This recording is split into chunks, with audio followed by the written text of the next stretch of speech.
Hello నమస్తే. నేను journalist Srinivas. ఈరోజు న్యూస్ అనాలిసిస్‌లో ముందుగా నమస్తే తెలంగాణ పేపర్‌లో వచ్చిన వార్తలను చూద్దాం. నమస్తే తెలంగాణ పేపర్‌లో ప్రధానంగా BC quota over to Delhi 42% రిజర్వేషన్ల బంతిని కేంద్రం కోర్టులోకి నెట్టి చేతులు దులుపుకున్న కాంగ్రెస్ సర్కార్. కేంద్రం ఆమోదిస్తేనే అమలు, లేదంటే పార్టీ పరంగా వాటాకు సిద్ధమన్న రేవంత్. కామారెడ్డి డిక్లరేషన్‌కు పాతరేసి కాంగ్రెస్ కొత్త పాట మండిపడుతున్న విపక్షాలు. BC quota over to Delhi ఇది మనం ఫస్ట్ నుంచి అనుకున్నది.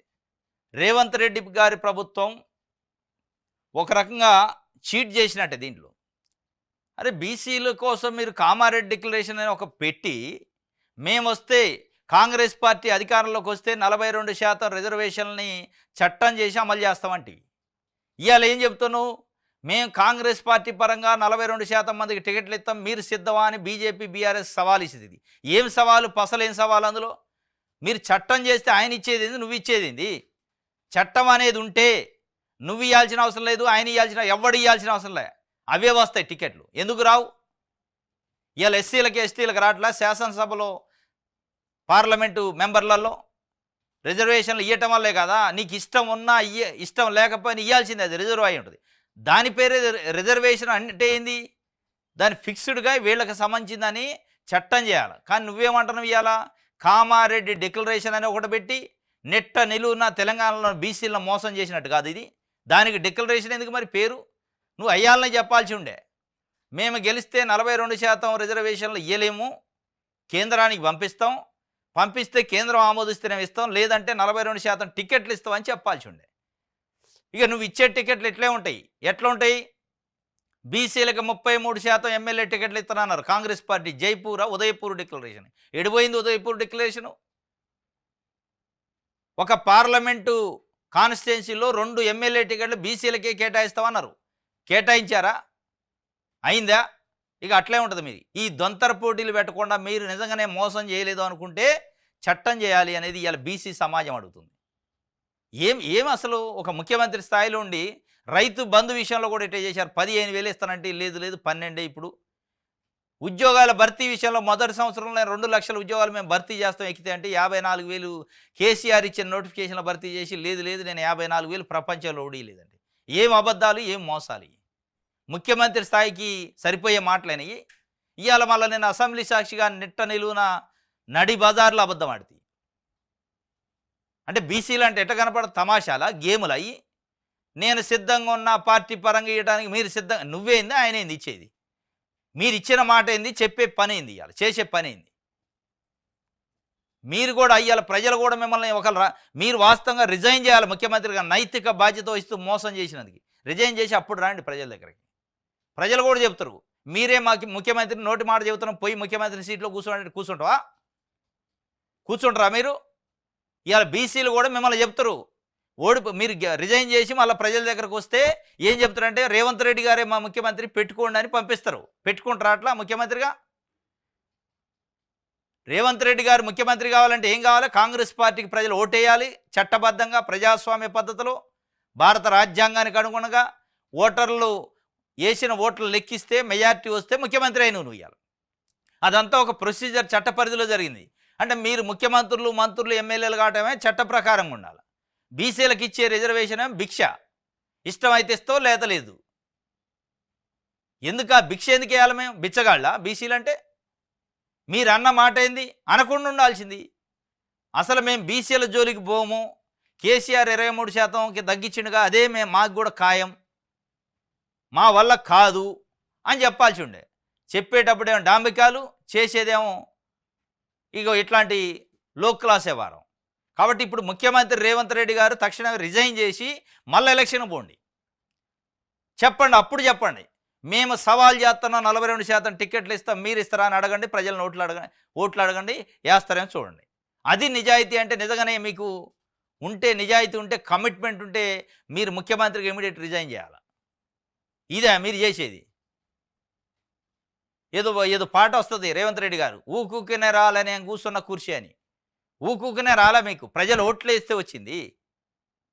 యనుమల రేవంత్ రెడ్డి అని నేను మాట ఇస్తున్నా, ఎవడో అడ్డుపడి నువ్వు మాట ఇచ్చినావు కామారెడ్డి, ఏం చేసినావు? నువ్వే అడ్డుపడుతున్నావు. ఇవాళ ఇవన్నీ పాటలకి వీటికే పనికి వస్తాయి, మాటలకు పనికి వస్తాయి, కానీ చేతలలో పనికి రావట్లే. ఫక్తు మోసం ఇది. నెట్ట నిలువున బీసీ సమాజాన్ని మోసం చేసిన మొత్తానికి బీసీలు నిన్న మొత్తం ఆగ్రహం వ్యక్తం చేసి అసలు మీరు చేసిన కులగన్న ప్రతుల్ని తగలబెడతాండ్రు, నిప్పు పెడతాండ్రు. సిగ్గు ఉండాలి కొద్దిగా. ఎస్ మీకు సాధ్యం కావట్లేదంటే మొత్తం బీసీ జాతికి క్షమాపణ చెప్పండి. నేను తప్పు చేసినాం, బీసీ డిక్లరేషన్ అని ఇచ్చి మిమ్మల్ని మోసం చేసి ఓట్లు వేయించుకున్నాం అని 2 చెంపలు వేసుకోండి, తప్పులేదు. అప్పుడు మీకు సింపతి ఉంటుంది. ఎస్ రేవంత్ రెడ్డి మాట తప్పినా కానీ దానికి క్షమాపణ కోరుకుండు, ఆడ పాజిబిలిటీ లేదు అని చెప్పి. ఇక దీన్ని నువ్వు ఏడ తీర్మానం చేసి నేను ఢిల్లీ పంపుతా, ఆయన ఎత్తా లేకపోతే లేదు. ఇక దీనికోసం నువ్వు డిక్లరేషన్ ఎందుకు? మళ్ళీ రాహుల్ గాంధీ గారు పార్లమెంట్లో పెద్ద పెద్ద ప్రసంగాలు ఎందుకు? మేమేదో ప్రపంచంలో పొడిచినాం అన్నట్టు. ఏంది నువ్వు పొడిచింది? ఆ లెక్కలే సరిగలేవు. మళ్ళీ ఆ లెక్కలే తప్పులు తడక మళ్ళీ ఇది ఒకటి కొత్తది పంచాయతీ పెడితే. ఇది మొత్తానికి అయితే బీసీలే కాంగ్రెస్ని భూస్థాపితం చేస్తారని బీసీ సంఘాలంటే. దీని గురించి మనం ఆయన బీసీ సంక్షేమ సంఘం అధ్యక్షుడు జాజుల శ్రీనివాస్ గౌడ్ నేను లైన్లోకి తీసుకొని అడుగుదాం అసలు ఏంటి వాళ్ళు ఏమనుకుంటున్నారనే విషయం.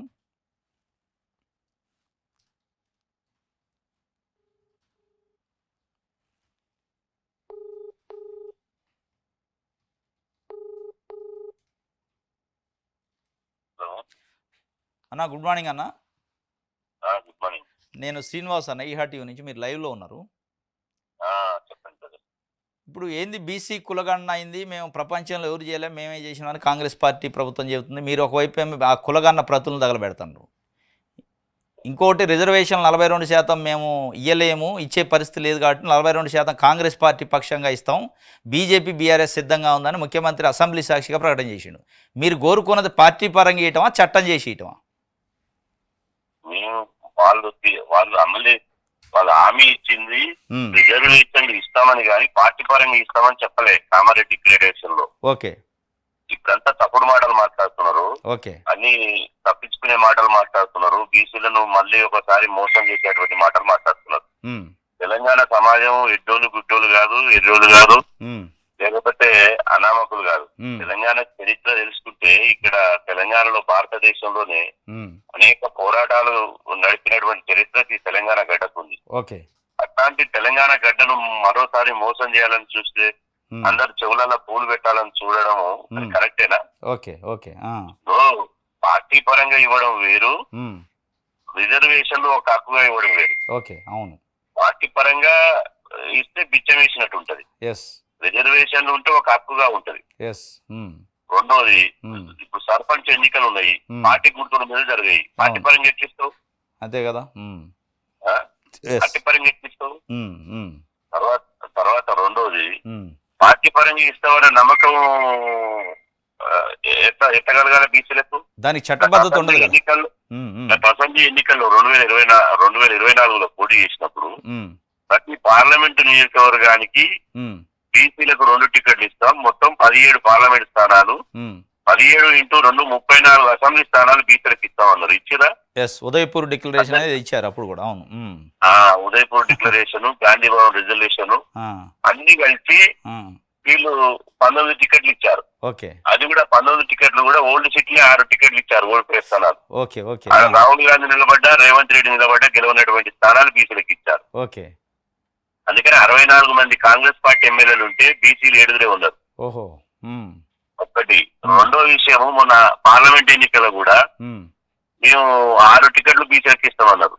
బీజేపీ 5 ఇచ్చింది, బీఆర్ఎస్ 6 ఇచ్చింది, కానీ కాంగ్రెస్ మాత్రమే 3 ఇచ్చింది. ఆ 3లో 2 ఓడిపోయే స్థానాలు ఇచ్చింది, ఒకటే మాత్రం గెలిచింది. అంటే ఎన్ని రోజులు ఇట్లా మోసం చేస్తారు? మొన్న పట్టభద్రుల ఎన్నికలు, ఇప్పుడు పట్టభద్రుల ఎన్నికలు జరుగుతున్నాయి రాష్ట్రంలో. కరీంనగర్, నిజామాబాద్, ఆదిలాబాద్, మెదక్ ఇంత బీసీ కులగాన చేసారు, బీసీ వాదం ఎత్తుకున్నారు. పట్టభద్రుల ఎమ్మెల్సీ ఎన్నికల్లో ఎవరికి ఇచ్చారు? నరేందర్ రెడ్డి అంటే ఆయన ఒక విద్యా సంస్థ అధినేతకు వాళ్ళ ఆయన ఇచ్చేటువంటి డబ్బులు చూసి ఇచ్చారు. మరి బీసీలకు ఇస్తారనే నమ్మకం ఏముంది? 42 ఈ మూడు ఎన్నికలలో ఇయ్యనటువంటి మీరు లోకల్ బాడీ ఎన్నికల్లో ఏమైనా గాంధీ భవన్ కి వెళ్ళి అనౌన్స్ చేసేది ఉందా? ఏమైనా బీఫామ్ ఇచ్చేది ఉందా? మీరు 42% ఇస్తారని గ్యారంటీ ఎట్లా నమ్మాలి మిమ్మల్ని? ఈ 3 ఇట్ల దోకా చేసి ఇట్లా మోసం చేసి మళ్ళా అంటే ఎట్లా? ఇంకోటి, కులగణనలో కూడా లోపాలు ఉన్నాయని మీరు ఏదో నిన్న మొత్తం ప్రతులు తగలబెట్టారు. ఏంది ప్రాబ్లం? ఏంది అది? కులగణనే లోపభూయిష్టంగా ఉన్నది. కులగణన అనేది ఇవాళ ప్రతి అడుగడుగున అన్యాయం చేశారు. దీన్ని మేము వ్యతిరేకిస్తున్నాం. కులగణన ప్రతి స్టెప్ లో వీళ్ళు చేసేటువంటి ప్రతి స్టెప్ లో అన్యాయం చేశారు. వీళ్ళు చేసినటువంటి కులగణన ఈ పూర్తో రాయిది అనోడట 8తో రాయిదిస్తాను పోయిందట వెంకటకోడు. వీళ్ళు ఇక్కడ ఒక 4 కోట్ల మందిని జనాభా లెక్కలు చేయడం చేత కాదు కానీ దేశమంతా జనాభా లెక్కలు ఇస్తని చెప్పి ఇలా రాహుల్ గాంధీ గారు చెప్తున్నారు. రాహుల్ గాంధీ గారికి రేవంత్ రెడ్డి గారికి అసలు సామాజిక న్యాయం మీద చిత్తశుద్ధి లేదు. సామాజిక న్యాయం చిత్తశుద్ధి లేడానికి 2 కారణాలు. ఒకటి, ఈ కులగణన తప్పుల తడప చేయడం, బీసీల జనాభా 21 లక్షలు తక్కువ చూపించి అగ్రకులాల జనాభా 16 లక్షలు ఎక్కువ చూపించడం. ఆ తర్వాత రెండోది, ఇప్పుడు తమిళనాడు తరాలో అసెంబ్లీలో చట్టం చేయాలి. అసెంబ్లీలో చట్టం చేస్తే రేపు పార్లమెంట్ ఏమైనా కన్సిడర్ చేస్తుంది. కానీ అసెంబ్లీలో తీర్మానం చేసి పంపించింది. తీర్మానం చేస్తే చట్టం అవుతుందా? తమిళనాడులో రిజర్వేషన్ ఇచ్చినప్పుడు తీర్మానం చేసేదా? కార్యాచరణ ఏంది? ఇప్పుడే తప్పుడు లెక్కలు ఇస్తారు, బీసీలను తక్కువ ఇస్తారు. ఆ 42% దళితానికి రావాలని అనుకున్నా కూడా ఆ 42%కి సంబంధించిన కార్యాచరణ చట్టబద్ధంగా ఉంటది. చివరికి పార్టీ పరంగా ఇస్తా అంటారు. ఎందులో ఇట్లా మోసం చేస్తారు బీసీలను? అధికారం ఇచ్చిరని చెప్పి ఈ విధంగా చేస్తే కరెక్టేనా? బీసీ సమాజం ఊరుకోదు, అగ్గి మండిస్తాం. కాంగ్రెస్ ప్రభుత్వాన్ని రాజకీయంగా భూస్థాపితం చేస్తాం. కాంగ్రెస్ పార్టీ బీసీల జీవితాలతో ఆటలాడుతుంది. బీసీలు అంటే తమాషాలు చేస్తుంది. ఇది ప్రజాపాలన పేరుతోటి రాష్ట్రంలో రెడ్ల పాలన మొదలు పెట్టింది. మీ తాత జాగీర్ ఆ రాష్ట్రం ఏమన్నా 2 కోట్ల మంది బీసీలు ఉంటే 1,60,00,000 మంది చూపిస్తారా?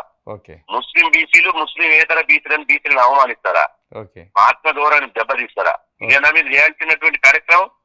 మీరు నమ్మించి కేసీఆర్ నియంత్ర పాలనను ఇలా పారదోలాలే, ప్రజాపాలన అంటారు, మార్పు రావాలి, కాంగ్రెస్ రావాలి, కులగణన చేస్తామంటారు, 42% రిజర్వేషన్ ఇస్తామంటారు, సామాజిక న్యాయం అంటారు అని చెప్పి మీరు నమ్మినటువంటి మాటలు, మీరు ఇచ్చినటువంటి మాటలు నమ్మి ఓట్లేసి అధికారులు తీసుకొస్తే మీరు అధికారంలోకి వచ్చినాక బీసీల నెత్తి మీద టోపీ పెడతారా? చీరు చింత గడతాం కాంగ్రెస్ పార్టీని ఏమనుకుంటారు? Thank you sir, thank you. ఇది వారు చెబుతున్న పరిస్థితి. ఎట్టి పరిస్థితుల్లో కాంగ్రెస్ పార్టీని భూస్థాపితం చేస్తాం అని చెప్పి బీసీ సంఘాలు కూడా బగ్గునంటున్న పరిస్థితి. మొత్తానికైతే ఒక రకంగా ఇది చీటింగ్ కిందనే చూస్తున్నారు, చీటింగ్ కూడా. ఇది ఒక వార్త అయితే రైట్. ఈనాడు పేపర్. ఎస్సీ వర్గీకరణకు సై ఫిబ్రవరి 4 Telangana social justice day. SC వర్గీకరణకు త్వరలోనే చట్టబద్ధ, దశాబ్దాల నాటి సమస్యకు శాశ్వత పరిష్కారం, దేశవ్యాప్తంగా కులగణన చేయాలని కేంద్రంపై ఒత్తిడి చేస్తాం శాసనసభలో సీఎం రేవంత్ రెడ్డి. ఎస్సీ వర్గీకరణ నిన్న అసెంబ్లీ సాక్షిగా ముఖ్యమంత్రి రేవంత్ రెడ్డి గారు ప్రకటించారు. బీసీ కులగణన జాబితాతో పాటు ఇది. ఈ వర్గీకరణలో గతంలో 1997లో 4 ABCD గ్రూపులుగా ఉండేది, దాన్ని 3 గ్రూపులుగా చేశారు. గ్రూపు కేటగిరీ 1, 2, 3గా 59 ఎస్సీ కులాలు ఉంటే దాంట్లో ఏలో అంటే 1లో కొన్ని కులాలు, 2లో కొన్ని కులాలు, 3లో కొన్ని కులాలు ఇట్లా పెట్టారు. మొత్తానికైతే 15%గా ఉన్న టోటల్ ఎస్సీ రిజర్వేషన్ని 5% సికి, బికి 9%, ఏకి 1%, ఏ అంటే 1 అనమాట అనేది. మా దగ్గర ఉన్న గ్రూప్ 2లోని కులాలకు 9% రిజర్వేషన్లు, మాలలో ఎక్కువగా ఉన్న గ్రూప్ 3లోని కులాలకు 5%, అత్యంత వెనకబడిన 15 కులాలకు 1%. 4 సిఫార్సులతో జస్టిస్ షమీమ్ అఖ్తర్ నివేదిక ఇచ్చారు. క్రిమిలేయర్ ప్రతిపాదన తిరస్కరించిన ప్రభుత్వం, నివేదికను ఆమోదించిన ఉభయ సభలు. ఇది వాళ్ళ లెక్కలు ఇట్లా ఉన్నాయి. గ్రూప్ 1లో, గ్రూప్ 2లో, గ్రూప్ 3 ఇట్లా ఉన్నాయి. గ్రూప్ 1లో ఒక 15 కులాలు పెట్టారు. గ్రూప్ 1లో చాలా తక్కువ సెన్సెస్ ఉన్న కులాలు 15 కులాలు ఉన్నాయి. దాంట్లో అత్యధికంగా బుడగ జంగాల క్యాస్ట్ 1,17,000 మంది ఉన్నారు. ఇక మిగతా వాళ్ళంతా 0.5లో ఉన్నారు, 1000, 2000, 500 ఇట్లా ఉన్నారు. దాంట్లో మొత్తంగా చూస్తే వాళ్ళు 3.288% 2011 జనాభా లెక్కల ప్రకారం తీశారు. మరి మొన్న చేసిన కులగణన ప్రకారం ఎందుకు తీయలేదని కొన్ని ఎస్సీ సామాజిక వర్గాలు అడుగుతున్నాయి. మరి ఎందుకు విచిత్రంగా రేవంత్ రెడ్డి ప్రభుత్వం చేసిన కులగణనలో వచ్చిన ఎస్సీల జాబితా బయటపెట్టలే, దాని ఆధారంగా అది ఇవ్వకుండా 2011 జనాభా లెక్కల ప్రకారం 15 కులాలని గ్రూప్ 1లో పెట్టారు.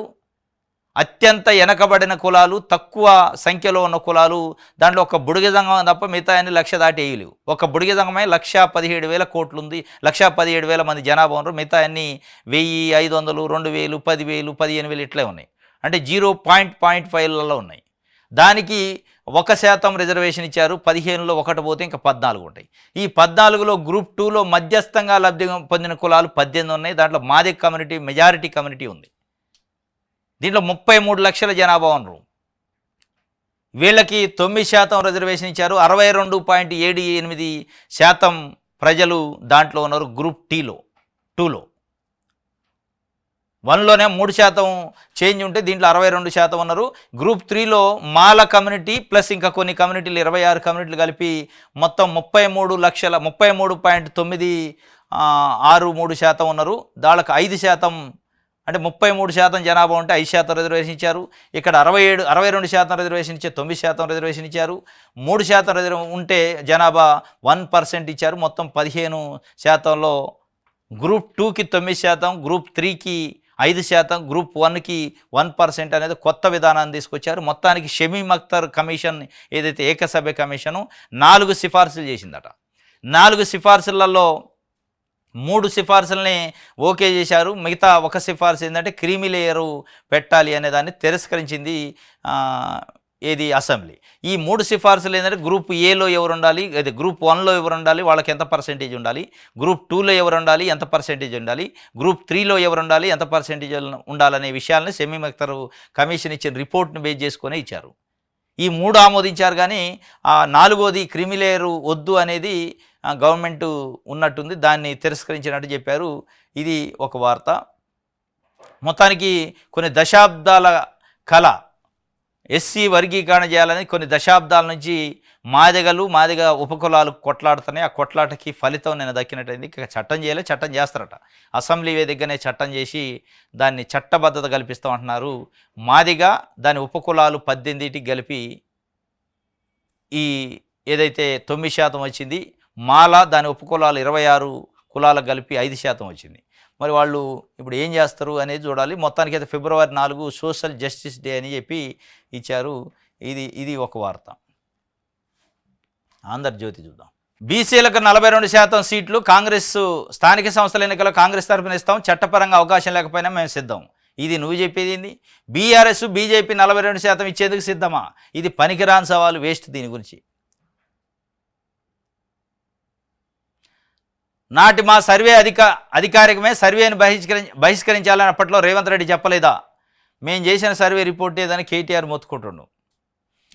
నవ తెలంగాణ చూద్దాం.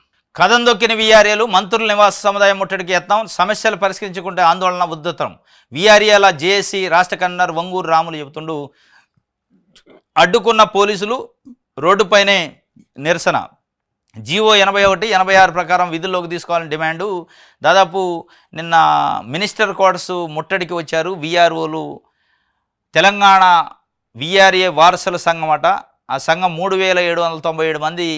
పాపం వాళ్ళు 18 నెలల నుంచి తిరగని ఆఫీసు లేదు, కలవని మంత్రి లేడు, ఆఫీసర్ లేడు. కానీ సమస్య పరిష్కారంగా అట్లా వితౌట్ శాలరీ 18 నెలల నుంచి పనిచేస్తారు. వెట్టి చాకరీ చేయించుకుంటున్నారు ఎంఆర్ఓ ఆఫీసులలో. వాళ్ళని కనీసం జీవో ఉంది, 2023 జూలైలో జీవో వచ్చిందట. ఆ జీవోని అమలు చేయండి మహాప్రభు అని రేవంత్ రెడ్డి గారు ప్రభుత్వం వచ్చిన తర్వాత ప్రతి మంత్రిని కలిశారట. జస్ట్ జీవో అమలు చేసి ఆర్డర్స్ ఇస్తే వాళ్ళకు ఉద్యోగాలు కన్ఫామ్ అవుతాయి. ఇచ్చే పరిస్థితి లేదు. గమ్మత్ ఏంటంటే 2023లో కేసీఆర్ ప్రభుత్వం ఉన్నప్పుడు వాళ్ళు వీఆర్ఏల సంఘం నిరసన తెలిపితే ప్రతి నిరసనకి ఇప్పుడున్న క్యాబినెట్లో ఉన్న ప్రతి మంత్రి పోయిండు. మేము వస్తే ఉట్టినే ఇది అయిపోద్ది 24 గంటలు అన్నారు. ఇలా కనీసం కలిసే భాగ్యం కూడా ఇవ్వట్లేదు మాకు, మా రిప్రజెంటేషన్ కూడా తీసుకునే పరిస్థితి లేదని వాళ్ళు నిన్న మొత్తం కథం దొక్కారు వీఆర్ఏలు. దీనికి సంబంధించి ఒక వార్తని నవ తెలంగాణ పేపర్ ఇచ్చింది. దీనికి సంబంధించి వీఆర్ఏ సంఘం అధ్యక్షుడు ఆంజనేయులుని అడిగి తెలుసుకుందాం. ఆయనతో ఒకసారి మాట్లాడి.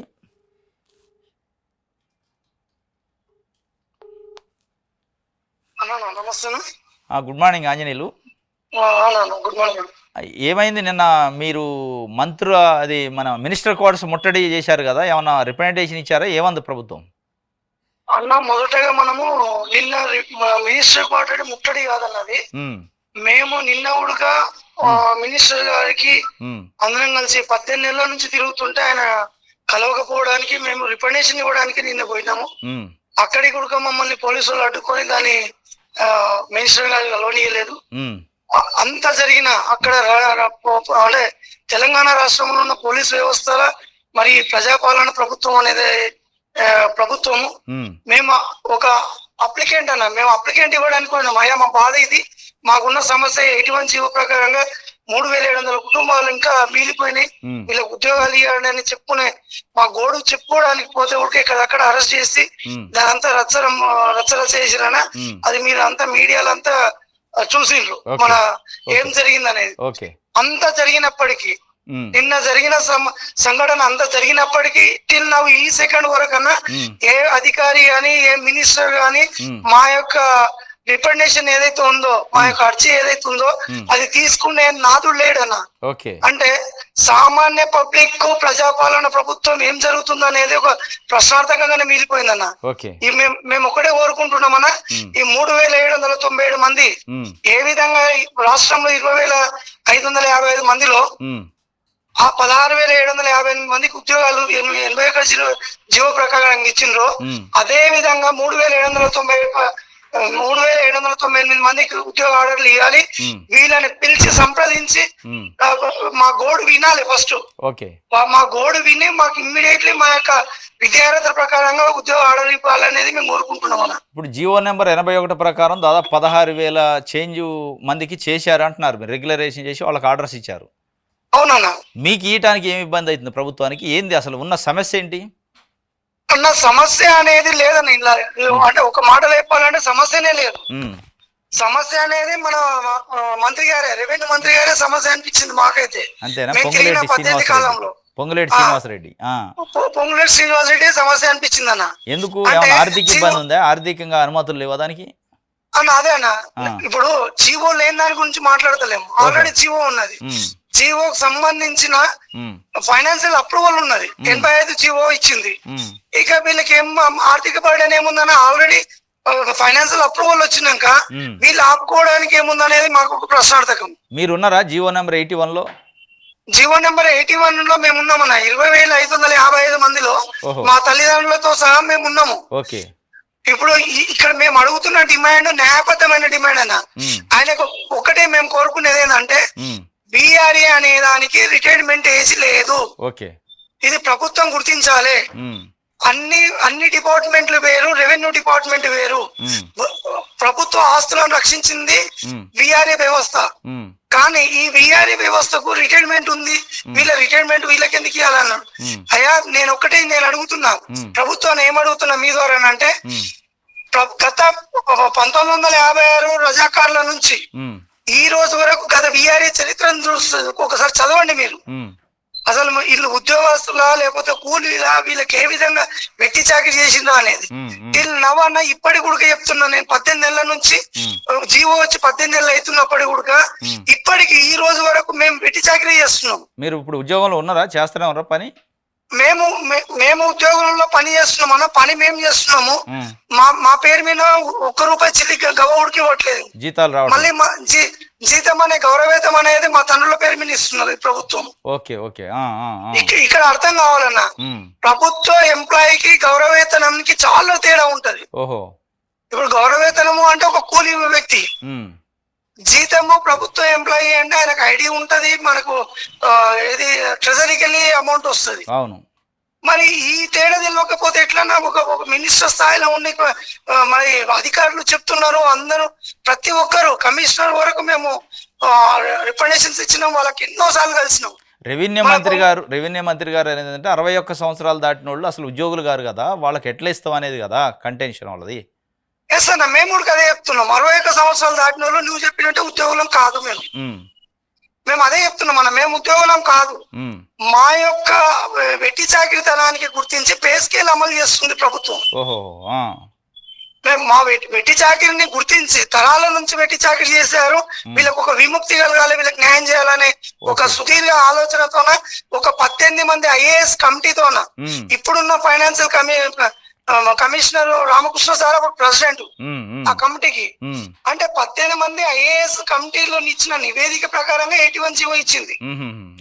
ఏదో రాత్రికి రాత్రి ఇచ్చిన జీవో కాదన్న, 80 రోజులు సుదీర్ఘ పోరాటం చేసినాం మేము. చాలా అధ్యయనం చేసిన తర్వాతనే జీవో వచ్చింది అంటారు మీరు, అధ్యయనం తర్వాత పూర్తి నిజ నిజాలు లీగల్ గా మా ప్రభుత్వంలో ఎక్కడ దీన్ని ఏ విధంగా ఇంప్లిమెంట్ చేయాలనే పూర్తి స్థాయిలో ఆలోచించిన తర్వాతనే ఇచ్చిన జీవో 81 జీవో.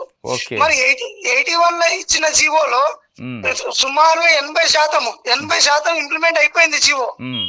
అంటే 16,758 మందికి మొత్తం ఇంప్లిమెంటేషన్ అయిపోయింది. ఇక మిగిలిన ఒక 3,797 మంది కుటుంబాలకే ఇవన్నీ అడ్డంకులు పెడుతున్నాడు.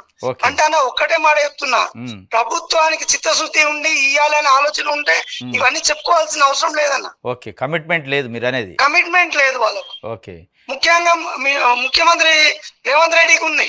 రేవంత్ రెడ్డి అన్నకు పూర్తి స్థాయిలో వీళ్ళకు న్యాయం జరగాలి, వీళ్ళకు చెయ్యాలని మా ముందల్ని చెప్పిండు. మరి ఒక ముఖ్యమంత్రి చెప్పితే మినిస్టర్ ఈ పరిస్థితిలో తెలంగాణ రాష్ట్రం ఉందని ఈ రోజు. అంటే మీరు అంటున్నది అసలు ఇప్పుడు కన్సర్న్ రెవెన్యూ మినిస్టర్ గారికి అసలు ఈ వ్యవస్థ పైన అవగాహన లేదంటారా? ఆన్రోరియంలో చేస్తున్నాం మేము, మాకు రిటైర్మెంట్ ఏజ్ ఉంటుందని మీరు అంటున్నారు, ఉండదు అని. ఉండదు. మరి ఆయన అనేది ఏంటంటే 61 సంవత్సరాలు దాటిన వాళ్ళు అసలు దాన్ని ఎట్లా కన్సిడర్ చేయాలని ఆయన అంటాడు.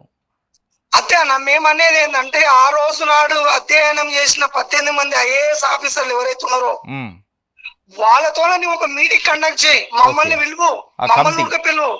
ఎందుకు అంటే మేము అన్న ఈ రోజు నా వయసు 40 సంవత్సరాలు, అంటే నేను 40 సంవత్సరాల నుంచి మా కుటుంబంలో ఉన్న వ్యవస్థని మేము చూసినాం. మా వ్యవస్థ విఆర్ఏ వ్యవస్థని ఏ విధంగా ఉన్నామో, మేము ఏ విధంగా మా తాతలు ఎమ్మడిపోయినాం, మా తండ్రులు ఎమ్మడిపోయి వాళ్ళ చేయబట్టుకునే నడిచినాం కదన్నా.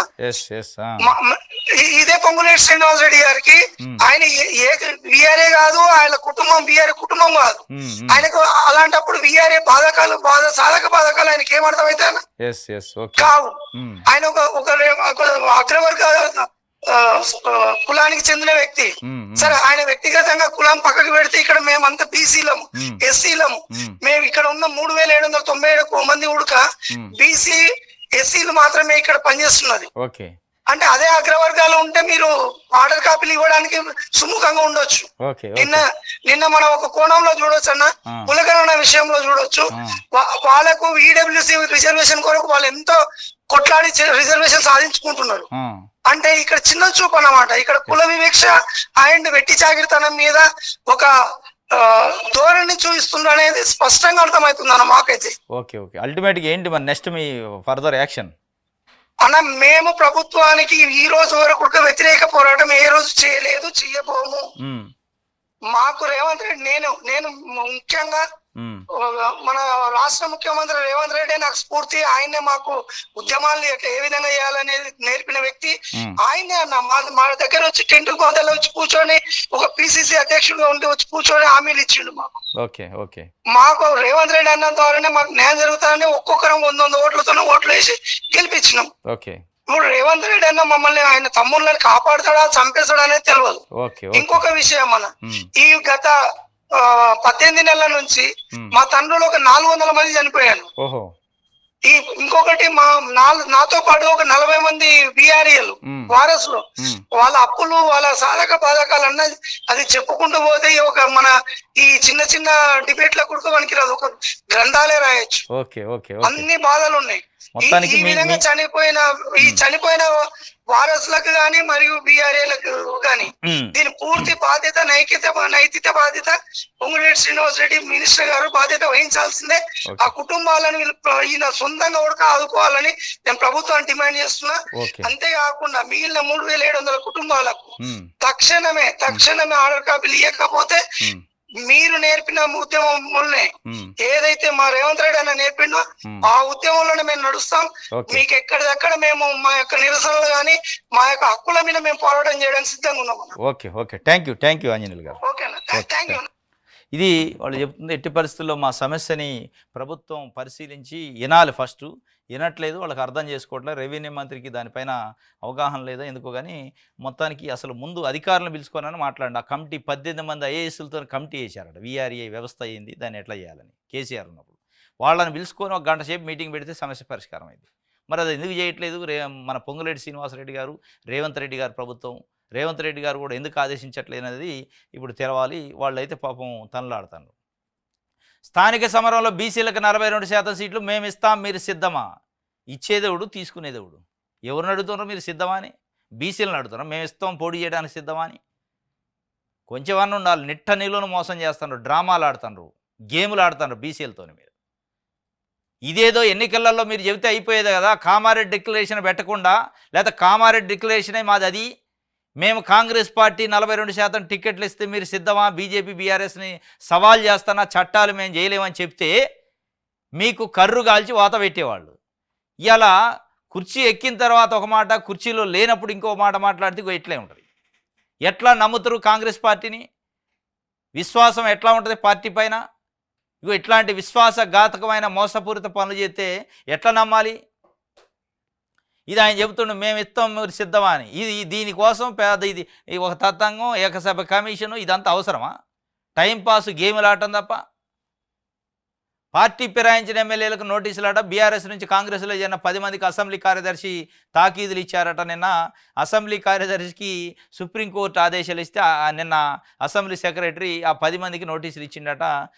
ఏంది మిమ్మల్ని ఎందుకు రద్దు చేయకూడదు మీ శాసనసభ సభ్యత్వం అని అడిగిండట. ఎందుకు రద్దు చేయకూడదు అంటే రద్దు చేయకూడదని చెప్తారు. వాళ్ళని అడిగితే ఏం చెప్తారు? వాళ్ళని అడిగితే చెప్పరు, డైరెక్ట్ రద్దు చేసే అవకాశం ఉంటే చేయాలి తప్ప. దిశ పేపర్ అన్న క్యాబినెట్ విస్తరణ ఎప్పుడు? నిరీక్షణతో విసిగిపోతున్నాం, కార్యకర్తలు కేడర్కు ఆన్సర్ ఇవ్వలేకపోతున్నాం, హైకమాండ్ ఆలోచన ఏంటో తెలియట్లేదు, అసెంబ్లీ లాబీల్లో ఆశావాహుల ఆవేదన. ఎవని బాధ వాడిది. కాంగ్రెస్ ఎమ్మెల్యేల బాధ ఏంది? క్యాబినెట్ ఎప్పుడు?